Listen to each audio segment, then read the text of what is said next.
Senhor presidente, senhoras e senhores senadores, nossos ouvintes, telespectadores do meu querido Ceará e de todo o Brasil, que acompanham os nossos trabalhos por meio dos canais de comunicação do Senado Federal. Senhor presidente, o desenvolvimento da economia brasileira nos últimos anos tem apresentado uma tendência que está contribuindo para corrigir os desequilíbrios regionais e, ao mesmo tempo, fortalecer as economias situadas fora dos eixos tradicionais de expansão.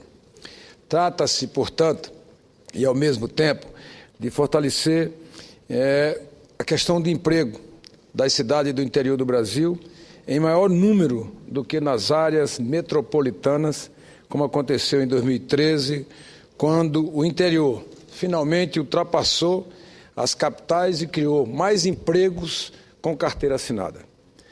Dados do Cadastro Geral de Empregados e Desempregados mostram que o interior do Ceará, do Pará, do Pernambuco, da Bahia, seguiram o mesmo padrão de estados com estágio de crescimento mais avançado, como Minas Gerais, Rio de Janeiro, São Paulo, Paraná e Rio Grande do Sul. Foram as cidades do interior destes 9 estados os responsáveis pela abertura de mais de 340 mil postos formais, enquanto as regiões metropolitanas empregaram 211 mil trabalhadores. É importante observar também que esses estados foram responsáveis por mais de 552 mil empregos, vagas de emprego formais criadas no Brasil no ano de 2013. Como senador cearense e nordestino, só posso saudar essa tendência invertendo o que víamos desde 2005, pois o Ceará registrou a criação de 50.206 novas vagas, um avanço de 22,8% em comparação com o ano de 2012. No acumulado de janeiro a janeiro da região Nordeste, o mercado cearense ficou em segundo lugar na geração de empregos formais, atingindo 50.942 novos postos de trabalho. Sem dúvida, senhor presidente, senhoras e senhores senadores, a expansão da oferta de emprego nos municípios do interior do país evidencia como é importante fortalecermos as economias locais com políticas que descentralizem os investimentos de forma a interiorizar o desenvolvimento. E para este desafio, que precisamos encontrar uma solução, ou seja, como aliar o crescimento ao desenvolvimento sustentável e assim promover a qualidade de vida e o bem-estar da população. Não basta crescer, é preciso que o desenvolvimento chegue aos beneficiários, que o povo possa dele usufruir na prática. E é isso que eu desejo para o interior do Brasil, e é para isso que eu trabalho no meu Ceará. O povo cearense merece o melhor que podemos oferecer. E podemos oferecer e fazer muito para torná-lo ainda mais próspero. Desenvolvimento exige mais eficiência das administrações estaduais e municipais, a fim de que o crescimento tenha reflexo na melhoria dos serviços. Para tanto, é preciso uma melhor articulação entre os gestores municipais e os governos estaduais. Mas não só isso, exige ainda que se tenha planejamento e decisão política para incentivar de forma integrada todas as regiões, tanto dentro de cada um dos nossos estados, como entre as regiões do nosso país. Hoje, apenas para ilustrar no Ceará, os municípios de Fortaleza, Maracanaú, Juazeiro, Caucaia, Sobral e Iguatu concentram a maior parte do produto interno bruto cearense, formado por 184 outros municípios.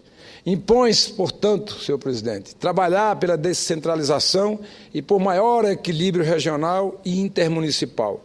Por isso, sou a favor que todos os governantes tenham o direito de praticar políticas de atração de investimentos, o que erroneamente se chama de guerra fiscal. Acredito também que o papel de todo governante é atuar como articulador e coordenador de um grande projeto de desenvolvimento harmônico que torne as cidades, os estados, como o meu Ceará, mais igualitários, de forma a usufruírem todas as suas potencialidades. O Brasil, particularmente o meu Ceará e o Nordeste, dispõe de órgãos de mão de obra técnica para executar o desenvolvimento, do qual estou falando de que todos nós desejamos. Para não me estender, ficarei na história do meu Ceará e do meu Nordeste. Por exemplo, por que uma instituição como a Sudene está do jeito que está? Praticamente agonizante e sem capacidade de fomento, coisa que já fez com importantes resultados para centenas, talvez milhares de empresas ao longo dos seus 55 anos de existência. Como faz o nosso Departamento Nacional de Obras contra Secas, o DENOX, há mais de 104 anos, mas que hoje está praticamente sem corpo técnico e sem condições operacionais para executar as suas políticas de convivência com a seca. O que seria da Zona Franca de Manaus e da região norte se não fosse a Superintendência de Desenvolvimento da Amazônia? Definitivamente, temos que retomar com mais ímpeto e mais dedicação a nossa capacidade de desenvolvimento integrado. Da mesma forma, definir quais são as obras prioritárias e concluí-las. Ontem, na Comissão de Desenvolvimento Regional e Turismo, vimos que a execução do projeto das obras de integração do Rio São Francisco para o eixo leste, que vai para o Rio Grande do Norte, está em 56%, enquanto a execução do eixo norte, que leva água para o Ceará, está em 54%. Entretanto, como são obras realizadas em etapas, se houver planejamento, concentração de esforços e decisão política, poderemos adiantar a chegada da água em diversas localidades por onde passam esses eixos, uma vez que a execução da primeira etapa do eixo leste está com quase 90% da sua obra concluída. Da mesma forma que a primeira etapa do eixo norte até Cabrobó, do estado do Pernambuco, já alcançou mais de 62% das obras em construção. Com estas fases concluídas, milhões de pernambucanos, potiguares e cearenses poderão acreditar que realmente a transposição do São Francisco não é apenas um aglomerado de obras inacabadas. Eu quero finalizar, senhor presidente, senhoras e senhores senadores, observando que o desenvolvimento é dar atenção para as áreas de saúde, de segurança pública, educação e infraestrutura das cidades. É planejar e fazer com que os investimentos em saneamento, no ordenamento do trânsito e nos equipamentos urbanos para a promoção do lazer, da cultura, do entretenimento comunitário, que os nordestinos, os cearenses e os brasileiros tanto prezam, de fato, chegarem a todos os brasileiros, nordestinos e cearenses. É realizar uma gestão fiscal rigorosa, de forma a aumentar a produtividade dos investimentos feitos com recursos públicos, fruto dos impostos que todos pagamos e com critérios estabelecidos, senhor presidente, a partir do ponto de vista das necessidades da população. Por isso, senhor presidente, eu venho a essa tribuna para, mais uma vez, defender que a Sudene não possa ficar como está. Defender que um órgão que tem 105 anos de experiência, de convivência com a seca, do combate à seca e, se não fosse o DENOX, o que seria hoje o Nordeste brasileiro? O que seria o Ceará vivendo o Nordeste e o Ceará a maior seca dos últimos 100 anos, com problemas de abastecimento? O que seria do Ceará se não tivesse sido construído o açude do Castanhão? Hoje, nós estamos vivendo um colapso de abastecimento na cidade de água, na cidade de Crateús.